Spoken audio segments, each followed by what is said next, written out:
जय जिनेन्द्र। नमस्ते। मैं फिर हाजिर हूँ अनुराग जैन आपके समक्ष।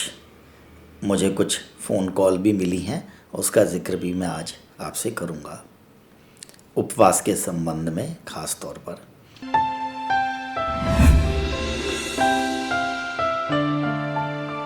तो हमने पिछली बार छोड़ा था बेमेल खाने का। हम कितने भी बुद्धिमान क्यों ना हों, खाने का मेल हम परफेक्टली 100% नहीं कर सकते। कहीं ना कहीं हमारी बॉडी उसको एक्सेप्ट नहीं करती, लेकिन फिर भी उसका सीधा सा एक सिद्धांत है, अगर एक चीज़ ना सही, आप कम से कम चीज़ें एक साथ मिलाकर खाइए। ख़ास तौर पे उसको तो ज़रूर अवॉइड करिए कि स्टार्च के साथ प्रोटीन खाया जाए, प्रोटीन के साथ स्टार्च खाया जाए, और उसके साथ बेमेल वस्तुएं जैसे स्टार्च और प्रोटीन के साथ नींबू का प्रयोग। हमारे आम घरों में नींबू का प्रयोग तो दाल में निचोड़ के करते हैं। लौकी की सब्ज़ी खा रहे हैं, उसमें भी नींबू निचोड़ दिया। उसके साथ रोटी खा रहे हैं, रोटी है प्रोटीन, रोटी तो प्रोटीन है। दाल भी प्रोटीन है, उसमें नींबू भी निचोड़ लिया। तो एक तो गलती ये हुई कि एक से ज़्यादा प्रोटीन आपने एक साथ लिए, एक दाल के रूप में, एक रोटी के रूप में, और भी कुछ हो। अभी मैं तो दो चीज़ का नाम ले रहा हूँ। तो दो प्रोटीन, और प्रोटीन के साथ फिर आलू की सब्ज़ी, महा खतरनाक। आलू अपने में पूरा स्टार्च होता है, तो आलू की सब्ज़ी, आलू बना लिया, या कुछ और भी, अरवी है ना, जमीकंद है। जमीकंद जनरली स्टार्च होते हैं। तो इनके साथ और फिर प्रोटीन और उसके ऊपर नींबू, तो कुल मिला के सारा बेमेल खाना ये हो जाता है। ठीक है, इसके दुष्परिणाम नहीं मिल रहे, और ये आपके लिए एक बहस का विषय हो जाएगा कि हम ये बातें गलत कह रहे हैं। मैंने फिर कहा, एक स्लोगन भी चल रहा है कि जो बातें मैं आपको बता रहा हूँ, इनको मानना या ना मानना आपके पूरे डिस्क्रिशन पे है। इसकी कोई बाध्यता तो है नहीं आपके ऊपर। आप आजमा के देखेंगे, आपका भला है। एक सज्जन, देखिए प्राइवेसी की वजह से मैं नाम नहीं लूँगा उनका, उनका फ़ोन आया कि मैंने आपका कहा करना शुरू किया। बहुत अच्छी बात है। उन्होंने कहा कि जब मैंने आपके कहने से ये सब किया तो मुझे गैस बहुत बनी, गैस बहुत बनी।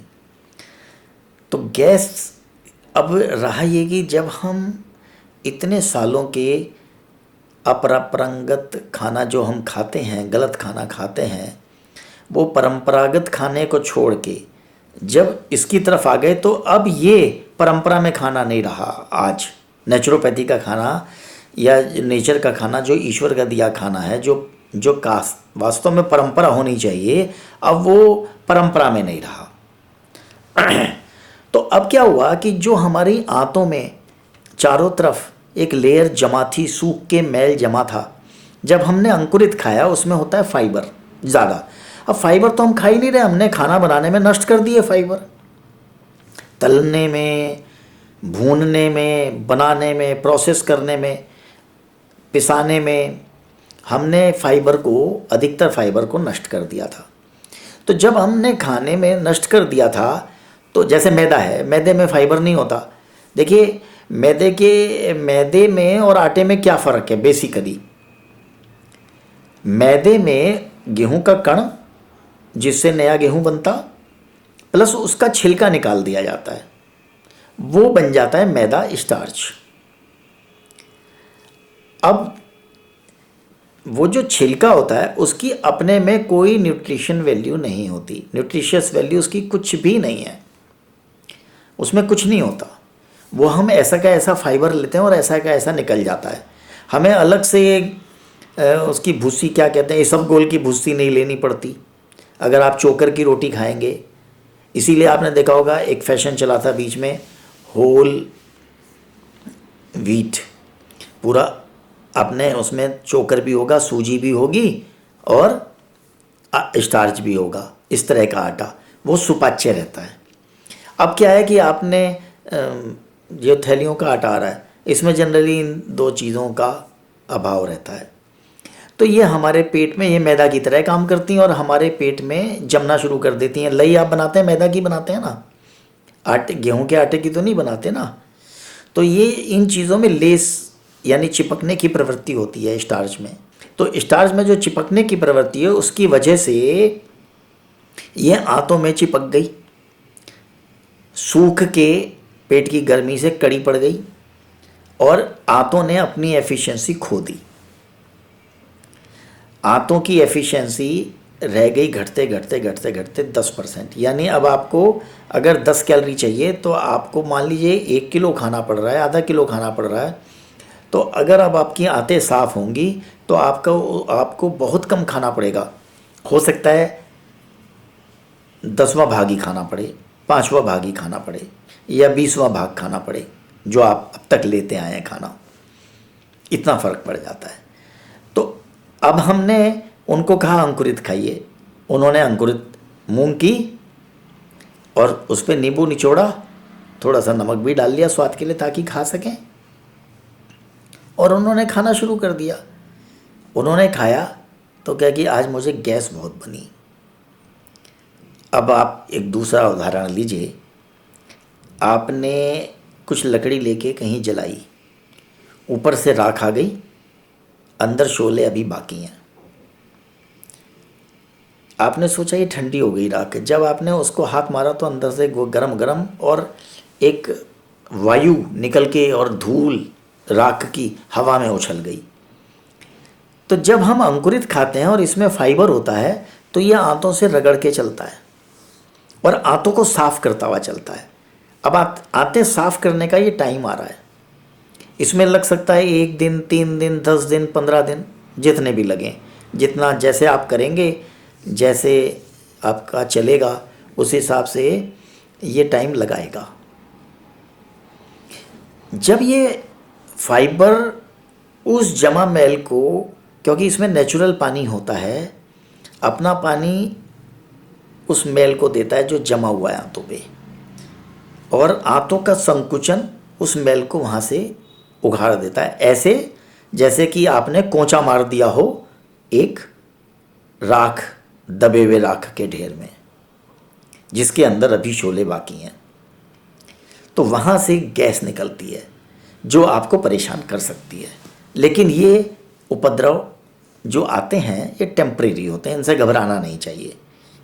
और इनको पास ऑन कर दें, या इसके और भी तरीके हैं, जैसे एनिमा लेके पास कर देते हैं तो आंतें साफ़ हो जाती हैं, दरवाजे साफ़ हो जाते हैं, रास्ता साफ़ हो जाता है, गैस जल्दी से बाहर निकल जाती है। यानी कि उस गैस को ब्लड एब्जॉर्व करे आपका ऑस्मोसिस से, उससे पहले ही हमने पास कर दिया, निकाल दिया, तो टॉक्सिकेशन ब्लड में नहीं आया। लेकिन अगर वही टॉक्सिकेशन ब्लड में आ जाता तो हमें माइग्रेन हो सकता था, हमारे ब्लड में जाके वो ब्लड की डेंसिटी को बिगाड़ सकता था।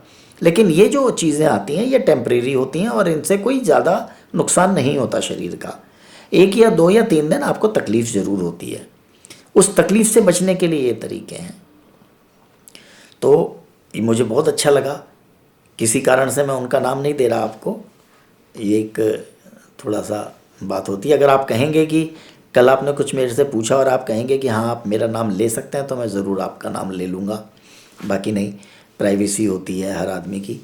तो इसमें मैंने उनको ये सजेशन दिया, देखिए अब उनका क्या आता है।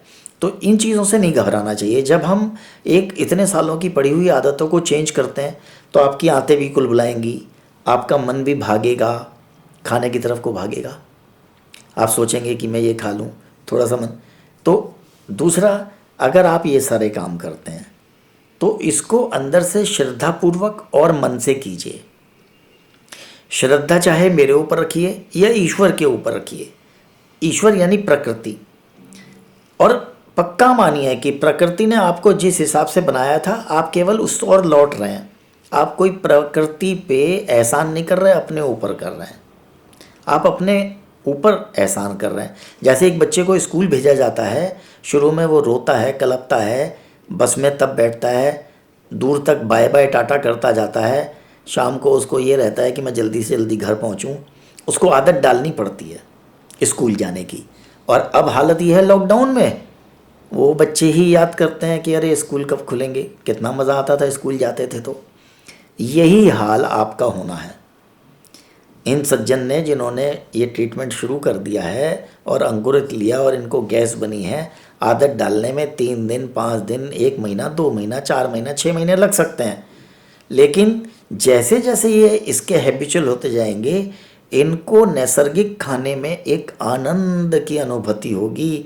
दवाइयाँ कम होती चली जाएंगी, हृदय साफ होता चला जाएगा, कोलेस्ट्रॉल कम होता चला जाएगा, दवाइयाँ कम होती चली जाएंगी।